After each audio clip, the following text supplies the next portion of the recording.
Hello student, मैं आपकी SST teacher विष्णुकांति बोल रही हूँ। बच्चों, इस समय जैसा महामारी का दौर चल रहा है उसमें बहुत ही कठिन परिस्थितियों में हम सभी जूझ रहे हैं। घरों से बाहर निकलना बिल्कुल ही मुश्किल हो रहा है। लेकिन ऐसे में अगर हम अपनी पढ़ाई जो हमने अभी तक की है, अगर हम उसको ऐसे ही क्लोज़ कर देंगे, बंद कर देंगे, तो जो हमने पढ़ा है उसे हम भूल जाएंगे। यानी जो हमारे सपने हैं वो साकार नहीं हो पाएंगे। ऐसे में हमने कोटेशन रखा है, कुछ किए बिना जय साकार नहीं होती और कोशिश करने वालों की कभी हार नहीं होती। तो अगर हम धीरे धीरे अपने घरों में रह करके कोशिश करते रहेंगे तो ज़रूर हमारी सपने साकार होंगे।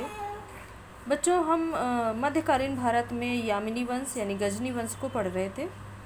गजनी वंश में आज हमारा तीसरा लेक्चर होगा। ये यामिनी वंश, गजनी वंश, इसी को यामिनी वंश को ही गजनी वंश कहते हैं।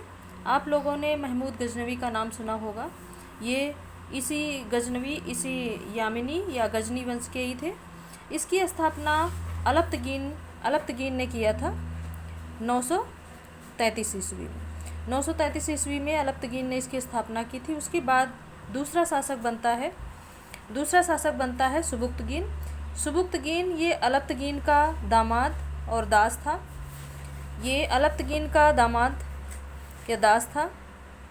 अलप्तगीन, बच्चों आपको पता होगा उस टाइम पे मैंने आपको बताया था, दासों को ख़रीदा और बाज़ार में बेचा जाता था। दासों के बाज़ार लगते थे। तो सुबुक्तगीन को अलप्तगीन ने ख़रीदा था और फिर उसकी योग्यता को देख करके अपनी पुत्री का विवाह उसके साथ कर दिया था और उसे अपना दामाद बना लिया था। उसके बाद जहाँ पर युद्ध होता था उसको प्रमुख सेनापति के रूप में उसको भेजते थे। इसी प्रकार से भारत पर सुबुक्तगीन ने जो पहला आक्रमण किया था वो 987 ईस्वी में किया था। और बच्चों, 987 ईस्वी में पहली बार आक्रमण क्यों किया था? अलप्तगीन के टाइम पर भी हमारे देश की और सिंध की सीमाएं आपस में मिलती थी, लेकिन यामिनी वंश की जो सीमाएं थी, गजनी वंश की सीमाएं थी, वो हमारे देश से मिलती थी। लेकिन अलप्तगीन के साथ हमारा कभी युद्ध नहीं हुआ, लेकिन सुबुक्तगीन ने आक्रमण हमारे हिंदू शाही वंश, हमारे देश में जो जयपाल राजा थे हिंदू शाही वंश के, उनके ऊपर आक्रमण किया था। तो बच्चों, जब इन्होंने आक्रमण किया तो सुबुक्तगीन जीत गया था। उस टाइम हमारे यहाँ का जो शासक, हिंदू शाही वंश का शासक था जयपाल, वो हार गया था। अब इसमें ये देखिए, सुबुक्तगीन जीत गया था और सुबुक्तगीन का पुत्र महमूद गजनवी था। वो इसी टाइम पे, जब सुबुक्तगीन ने हमारे देश में आक्रमण किया था, उसी टाइम में महमूद गजनवी सेना में भर्ती हुआ था। उसी टाइम पे वो प्रमुख सेनापति उस टाइम पे वो बना था। इसके बाद बच्चों, जयपाल अकेला नहीं था। उस टाइम पे जयपाल ने अपना एक ग्रुप बना लिया था। जयपाल और कालिंजर के शासक, अजमेर के शासक, कन्नौज, इन सब का एक ग्रुप बना करके, एक संघ बना करके इन्होंने आक्रमण का सामना किया था, लेकिन फिर भी सुबुक्तगीन से हार गया था। ये पूरा ग्रुप जो है वो सुबुक्तगीन से हार गया था। बच्चों, महमूद गजनवी सेनापति के रूप में इसी युद्ध में, इसी आक्रमण के टाइम पे महमूद गजनवी सेना में भर्ती हुआ था और ये सुबुक्तगीन का पुत्र था। इसके बाद महमूद गजनवी शासक बनता है। महमूद गजनवी सुल्तान की उपाधि धारण करने वाला पहला शासक है। बच्चों, इसने पहली बार सुल्तान की उपाधि धारण की राजा बनने के टाइम पे। उसके बाद महमूद गजनवी ने बगदाद के खलीफा से खिल्लत प्राप्त किया था। बच्चों, ये खिल्लत क्या होती है? ये एक मुस्लिम धर्म में एक खलीफा, एक सर्टिफिकेट होता है। जैसे एक जगह पे शासक बैठा हो और उसने अपने द्वारा अधीनस्थ शासकों को दूर दराज क्षेत्रों में नियुक्त कर देते थे और वहाँ पर से वो शासन का संचालन करवाते थे। वो एक सर्टिफिकेट होता था, जो सर्टिफिकेट प्रदान करते थे और उसके बाद वो सर्टिफिकेट, वो उपाधि लेकर के शासक उनके शासन का, उस क्षेत्र का संचालन करता था। महमूद गजनवी ने खलीफा से उसे खिल्लत नाम दिया जाता था। वो खलीफा जो बगदाद में था उससे उन्होंने खिल्लत प्राप्त किया था। इसके बाद भारत पर आक्रमण उन्होंने क्यों किया था? तो पहले ये समझिए, भारत पर आक्रमण क्यों किया था। तो भारत पर आक्रमण धन की प्राप्ति के लिए किया था सुबुक्तगीन ने। लेकिन इसका जो दरबारी इतिहासकार उतबी है, दरबारी इतिहास का रुतबी है वो कहता है यह एक जिहाद को, वो कहता है ये एक जिहाद के नाम पर आक्रमण किया गया था, यानी कि ये एक धर्म युद्ध था। प्रमुख कारण इसका धन लूटना नहीं था, इसका प्रमुख उद्देश्य था जिहाद, धर्म युद्ध। हेनरी इलियट के अनुसार भारत पर इन्होंने कुल 17 बार आक्रमण किया था। हेनरी इलियट अपनी बुक में लिखता है कि ये 17 बार इन्होंने भारत पर आक्रमण किया था। महमूद गजनवी ने भारत पर 17 बार आक्रमण किया था। आक्रमण के समय भारत की राजनीति की स्थिति कैसी थी उसे देख लेते हैं। तो उत्तर पश्चिम में हिंदू शाही राजवंश था, जो हमारा पंजाब राजस्थान का जो ये क्षेत्र है, पाकिस्तान सिंध का जो क्षेत्र है, ये उत्तर पश्चिम में हिंदू शाही राजवंश राज करता था। कश्मीर में ब्राह्मण राजवंश था, कन्नौज में प्रतिहार राजवंश था और बंगाल में पाल वंश का शासन था। अब बच्चों इसमें मुस्लिम राज्य कहाँ कहाँ पर थे? तो पहला तो ये सिंध था। पहला तो मुस्लिम राज्य, एक तो सिंध में मुसलमानों का राज्य था और दूसरा था मुल्तान में भी मुसलमानों का राज था। उसके बाद हम पढ़ते हैं बच्चों गजनवी के आक्रमण। महमूद गजनवी ने जो 17 बार आक्रमण किए थे, उन 17 बार के आक्रमणों में हमें सभी आक्रमण को पढ़ना ज़रूरी नहीं है, लेकिन फिर भी हम जो मेन आक्रमण उसके हुए हैं उनको हम जान लेते हैं, तो जो हमारे पेपर के लिए महत्वपूर्ण है। तो 1000 ईस्वी से लेकर के 1027 ईस्वी तक भारत पर इन्होंने 17 बार आक्रमण किया था। हिंदू शाही राजवंश की सीमा पर आक्रमण पहली बार किया था। 1001 ईस्वी में जयपाल के विरुद्ध हिंदू शाही जो राजा था उसके विरुद्ध आक्रमण किया था पहली बार, जिसमें जयपाल हार गया था। और जयपाल हारने के बाद, महमूद गजनवी से हारने के बाद आत्मग्लानि से उसने आत्महत्या कर ली थी।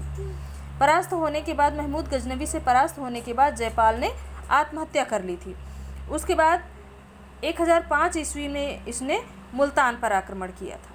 मुल्तान का शासक उस समय फतेह दाऊद था। फतेह दाऊद पे आक्रमण किया था और जो एक मुस्लिम शासक था।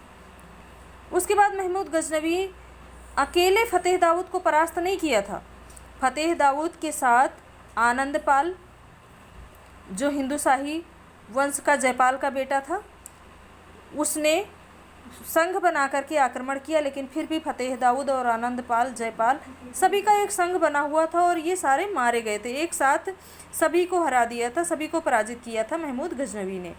इसके बाद आनंदपाल को धर्म परिवर्तन करा दिया गया था।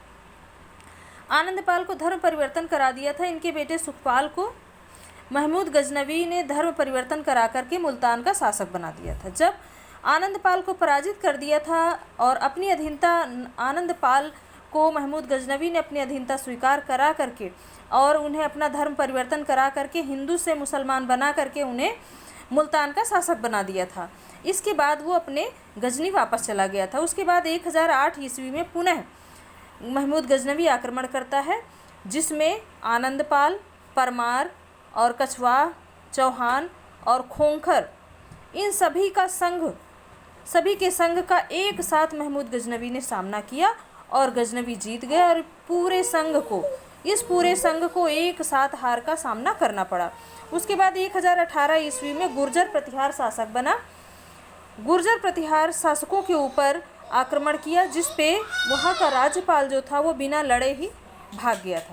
चूँकि उसे पता था जब इतने बड़े ग्रुप को महमूद गजनवी ने एक साथ पराजित कर दिया तो मैं इनके साथ कैसे, कहाँ खड़ा हो पाऊँगा, कहाँ टिक पाऊँगा, तो वो बिना लड़े ही भाग गया था। इसके बाद चंदेल शासक विद्याधर ने, जब उनको पता चला कि महमूद गजनवी से हारने के बाद वो महमूद गजनवी से लड़ा भी नहीं और बिना लड़े ही वो वहाँ से भाग गया। जब चंदेल शासक विद्याधर को ये बात पता चली कि बिना लड़े ही प्रतिहार शासक भाग गया है, तो उसने जाकर के आगे उन्हें घेर लिया और बंदी बना करके उन्हें संघ बना करके उन्हें दंडित किया था। बंदी बनाकर उन्हें दंडित किया। उसके बाद फिर अगला आक्रमण उनका होता है 1021 और 22 में। 1021-22 में पंजाब पर प्रत्यक्ष नियंत्रण कर लिया इसने। महमूद गजनवी ने 1021-22 में आक्रमण करके पंजाब पर उन्होंने प्रत्यक्ष अपना नियंत्रण कर लिया था। इसके बाद इसका जो सबसे प्रमुख आक्रमण होता है वो 1025-26 में सोमनाथ मंदिर पे आक्रमण किया। सोमनाथ मंदिर पर जब इसने आक्रमण किया तो बहुत ज़्यादा सोना चांदी बहुत वहाँ पे से इसको प्राप्त हुई थी, बहुत स्वर्ण आभूषण प्राप्त हुए थे, क्योंकि पहले के लोग ये समझते थे कि भगवान के यहाँ अगर उनके मंदिर में हम रख आएंगे तो हमारे घर का सोना जो है उसे भगवान रक्षा करेंगे, हमारे सोने की रक्षा भगवान करेंगे या हमारे खजाने की रक्षा भगवान करेंगे। तो गांव के लोग जाकर के मंदिरों में जाकर के अपने घर का खजाना मंदिरों में गाड़ देते थे, वहाँ रख देते थे, दीवारों में गाड़ देते थे। जब इसने देखा कि सोमनाथ मंदिर की जो शिव जी की मूर्ति है वो बीचों बीच में टंगी हुई, तो उसने देखा कि बीचों बीच में किस प्रकार से क्यों टंगी हुई है। तो उसने देखा कि क्या ऐसा रीज़न है, तो उसने एक दीवार को गिराया जब, तो वो मूर्ति हिली। जब उसने दूसरी साइड की दीवार को गिराया तो और हिली। तीसरी साइड की जब दीवार को गिरा दिया उसने तो वो मूर्ति एक साइड की दीवार पे जाकर के चिपक गई, यानी वो चुंबक लगा हुआ था दीवारों पे, जिसके सहारे वो मूर्ति बीचों बीच में लटकी हुई थी। तो वो वहाँ से दीवारों को गिरा करके वहाँ जितना भी सोना था वो सारा उठा करके अपने यहाँ ले गया। सबसे प्रमुख आक्रमण ये था सोमनाथ मंदिर का, और सबसे ज़्यादा खजाना इसको सोमनाथ मंदिर से प्राप्त हुआ था। सोमनाथ मंदिर से सबसे बड़ा खजाना प्राप्त हुआ था। उस टाइम पे सोमनाथ मंदिर का आक्रमण जहाँ इसने किया था उस टाइम पे गुजरात का शासक भीम प्रथम था। और बच्चों सोमनाथ मंदिर का जो आक्रमण हुआ था उस टाइम पे जो आक्रमण किया था सोलंकी आक्रमण करके इन्होंने तो मंदिर को गिरा दिया था महमूद गजनवी ने। फिर सोलंकी शासक जो कुमार पाल हुआ उसने पुनः उस मंदिर को बनवाया था। 1027 में खोंखरों के विरुद्ध, खोंखर जो हुआ करते थे उस टाइम पे उस क्षेत्र में रहते थे, वो एक जाति थी खोंखरों की, उनके विरुद्ध इन्होंने पुनः आक्रमण किया था। और खोंखरों का दमन करने के लिए 1027 ईस्वी में पुनः महमूद गजनवी भारत आया था, और यह उसका आखिरी आक्रमण था। इसके बाद उसने कोई आक्रमण भारत पर नहीं किया।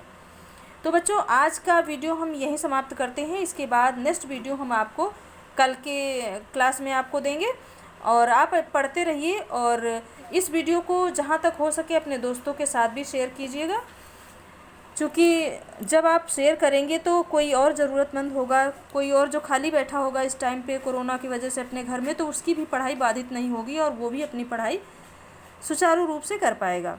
क्योंकि अगर हम पढ़ाई से बिल्कुल अलग हो जाएंगे, हट जाएंगे, पढ़ाई को बिल्कुल क्लोज कर देंगे, तो जो हमने पढ़ा है वो हम सब भूल जाएंगे। ये हमारे भारत का इतिहास है, हमें जानना इसका हमारा पूरा अधिकार है कि हम अपने भारत को जानें। हमारा भारत किस प्रकार का था, प्राचीन समय में हमारा भारत किस प्रकार का था, मध्यकाल में हमारा भारत किस प्रकार का था, और क्या क्या परिस्थितियां हमारे भारत के ऊपर पड़ी, और हमारे भारत ने परिस्थितियों को झेला। उसके बाद आज क्या सिचुएशन है हमारे देश की, इसका आकलन, इसका मूल्यांकन हम तभी कर पाएंगे जब हम इतिहास को पढ़ेंगे। तो इतिहास को जानना हमारे लिए परम आवश्यक है। तो हम खाली टाइम पे अपने एसएसटी में इतिहास को पढ़ते हैं और अपने देश के बारे में, समाज के बारे में बेहतर जानकारी प्राप्त करते हैं। ओके बच्चों, तो वीडियो को शेयर ज़रूर करना, कोशिश करिए। अगर आपको वीडियो अच्छा लगे तो लाइक भी करिएगा। ओके बच्चों, थैंक यू।